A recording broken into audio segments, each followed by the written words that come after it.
Cher public de la plateforme Parlons Sciences Sénégal, encore une fois, nous vous remercions de rester fidèles à cette plateforme. Aujourd'hui, j'ai l'immense plaisir de recevoir mademoiselle Mame Fatou Goudiaby, qui a récemment soutenu ses travaux scientifiques de thèse de doctorat unique à l'Université Cheikh Anta Diop de Dakar. Alors, sa thématique de recherche est la suivante: diversité des insectes ravageurs du mil et leur régulation biologique au niveau du bassin arachidier du Sénégal. Voilà sa thématique de recherche. Félicitations pour sa brillante soutenance. Merci. Alors, est-ce que tu peux contextualiser un peu ton travail? Merci Matar, merci pour cette invitation et merci et bonjour au public de Parlons Sciences. Pour rentrer donc dans cette thématique de la thèse, donc, je vais principalement parler de la spéculation principale qui a été l'objet de notre étude, qui est le mil. Et le mil est l'une des principales cultures vivrières au Sénégal, principalement en milieu rural, où il est cultivé par les petits producteurs essentiellement pour leur autoconsommation. Et malgré donc cette importance, cette culture est contrainte par de nombreux facteurs, hein, donc, tels que les insectes ravageurs qui causent d'énormes dégâts, conduisant à une réduction de la production en milieu paysan. Et principalement les insectes ravageurs, donc les plus importants pour cette culture, je dirais en termes d'insectes économiques, sont la mineuse de l'épi du mil et le Pilus albicontella, qui causent des dégâts visibles sur les épis, avec les formes en spirale qu'on peut apercevoir sur l'épi, mais également les fleurs de tiges telles que les Conjesta ignephysalis, qui est l'une des principales espèces, qui forent les tiges de mil, détruisant les vaisseaux conductrices. Donc, et ces espèces peuvent causer des dégâts jusqu'à 100% de la production. Et de nombreuses méthodes de lutte ont été effectuées contre ces principaux ravageurs, hein, telles que la lutte chimique, qui a des limites telles que l'impact négatif qu'elle peut avoir sur les hommes, donc les utilisateurs, sur les animaux, mais également sur l'environnement, en réduisant entre autres la population d'auxiliaires qu'on peut utiliser contre ces principaux ravageurs. Nous avons la lutte culturelle, telle que l'utilisation du labour, le fait de brûler le paillage, hein, le fait de désherber donc, dans les parcelles. Nous avons également la lutte biologique avec l'utilisation des éléments naturels, notamment des parasitoïdes, et la résistance variétale avec l'utilisation des variétés résistantes. Donc, toutes ces méthodes ont été utilisées contre ces ravageurs. Cependant, il y a beaucoup de limites quand on les utilise séparément. Donc, aujourd'hui, la tendance donc, au Sénégal, mais également dans de nombreux pays, c'est une façon d'intégrer de façon cohérente ces études afin de réduire de façon efficace et efficiente les dégâts de ces ravageurs en milieu paysan. Merci beaucoup, cher docteur. Vous avez très bien résumé en tout cas le contexte de votre travail.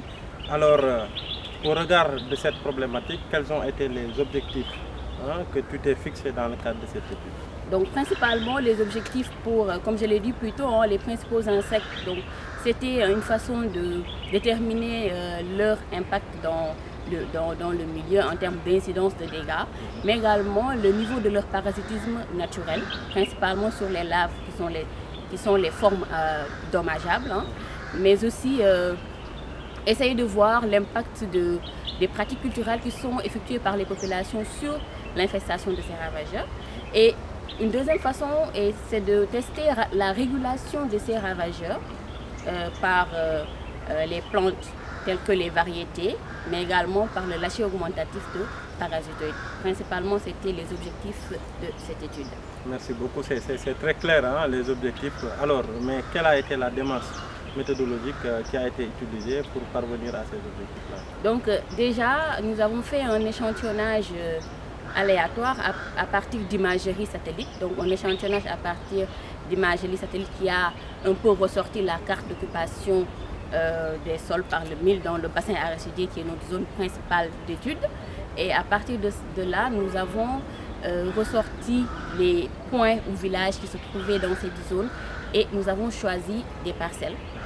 Donc avec les coordonnées qui ont été répertoriées, nous sommes allés sur le terrain, retrouver ces parcelles, mais également faire des enquêtes auprès des producteurs ou propriétaires de ces parcelles-là pour récolter les informations quant à aux pratiques culturelles qu'ils effectuent, telles que le labo, l'utilisation d'engrais, etc. Je peux augmenter également la période de semis et tout. Donc en gros, c'est ça qu'on a fait. La démarche qui a été... Et dans les parcelles, nous avons essayé, donc en fonction de la phénologie du mil et de la période d'attaque des ravageurs, nous avons échantillonné les espèces ravageurs, nous avons évalué les niveaux de dégâts dans les parcelles sur les épis pour la mineuse de l'épi et sur les tiges pour les foreurs de tiges. Et nous avons également récolté les espèces larvaires qui étaient parasitées, nous les avons amenées au laboratoire, nous les avons incubées pour un peu identifier les espèces qui étaient responsables de la mortalité de ces ravageurs, en gros. Alors. Excusez-moi, ça c'est une partie pour l'un des objectifs qui était de déterminer un peu l'impact. Maintenant, en ce qui concerne le fait d'évaluer la régulation par les variétés, nous avons testé différentes variétés de mil, donc à ces principaux ravageurs en station. Et pour la lutte biologique, principalement qui a été effectuée sur la mineuse de l'épi du mil, nous avons évalué les lâchers augmentatifs du parasite de bracon et béton en milieu paysan afin de déterminer une période optimale de lâcher pour ce parasitoïde.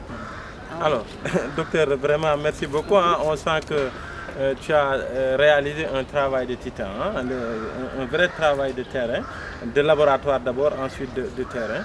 Alors, cette méthodologie rigoureuse que vous aviez mise en place a certainement permis d'avoir des résultats. Mais s'il te plaît, quels sont juste les principaux résultats qui sont issus de ton travail? Donc principalement pour les résultats en ce qui concerne l'impact de ces principaux ravageurs, pour la mineuse, nous avons observé une incidence qui a été assez élevée. Par contre, au niveau de parasitisme naturel très faible, relativement je dirais, relativement faible. Et pour les foreurs de tiges également, le niveau d'infestation a été assez élevé et le parasitisme également faible. Et concernant la résistance variétale, nous avons identifié des variétés qui pourraient avoir une résistance à ces principaux ravageurs, donc en milieu paysan. Et pour la mineuse de l'épi particulièrement, les lâchers augmentatifs de parasitoïdes effectués en fonction du développement de cette espèce, mais également en fonction de la phénologie du mil, c'est les stades de développement du mil, a permis d'identifier une période optimale de lâcher qui permettrait d'augmenter le niveau de parasitisme qui se trouvait dans le milieu à un niveau beaucoup plus élevé et par conséquent également réduire les dégâts de cette principale espèce. Ok, ça c'est intéressant. Maintenant, par rapport à la période optimale de lâcher, est-ce que tu peux le préciser, cette période-là? Donc la période optimale de lâcher, donc, quand on le fait en fonction du stade de développement de la mineuse de l'épi, donc elle correspond à la période où on rencontre les stades de deuxième et troisième génération, qui sont les stades qui sont favorables aux parasitoïdes qu'on a lâchés pour son développement. Et en même temps, si on le fait en fonction de la phénologie du mil, elle correspond au stade de remplissage des grains de mil. Et parallèlement, ce stade correspond à la période où on rencontre ces stades de L2 et L3. Donc les deux méthodes se rencontrent. On a des résultats similaires quand on fait cette étude-là. Donc principalement, c'est ce qu'on a eu. Et souvent, en milieu naturel, il y a une certaine régulation qui se fait. Et déjà, de ce que j'ai entendu dans votre développement, il y a le parasitisme naturel que tu as trouvé faible. Oui. Ça, comment tu peux vraiment expliquer ces résultats? Donc, ce fait parasitisme-là peut être dû à de nombreux facteurs. Donc, tel que, comme on l'a dit, parce que dans le milieu, on a également les autres cultures qui sont telles que la culture de légumineuses, et dans ces cultures on utilise les pesticides, ça peut avoir un impact. Mais il y a également dans l'environnement qui est maintenant sous l'influence du changement climatique, les refuges de parasitoïdes se font rares. Donc il y a ces parasitoïdes, d'où donc le fait de faire une augmentation. C'est qu'il y a déjà ces espèces-là, mais on apporte une population beaucoup plus importante pour aider à la réduction. À la régulation efficace. Encore une fois, merci beaucoup. Alors vous l'avez entendu, vous avez senti vraiment une maîtrise de ce qu'elle a fait alors, à travers sa présentation. Alors docteur, on va terminer l'émission. Quelles sont les perspectives, parce que tu as été devant un jury composé d'experts et sûrement il y a des choses à améliorer Voilà, et peut-être tu les avais mises dans les perspectives. Rapidement, les perspectives et les remerciements. On termine l'émission. Donc rapidement, en perspective, pour les variétés résistantes que nous avons trouvées, les tests ont été effectués en milieu naturel, donc ce qui nous a permis d'avoir des résultats assez relatifs. Donc pour confirmer ce qu'on a eu, il serait intéressant de faire donc des tests avec, non pas en milieu naturel, mais avec des infestations. Donc on fait des infestations artificielles afin d'apporter une pression beaucoup plus importante et mettre vraiment la variété en condition de pouvoir l'évaluer. Et en gros, pour la lutte biologique, ça a été fait avec les parasitoïdes des larves. Il serait intéressant d'utiliser les parasitoïdes des œufs pour déjà réduire les premières infestations.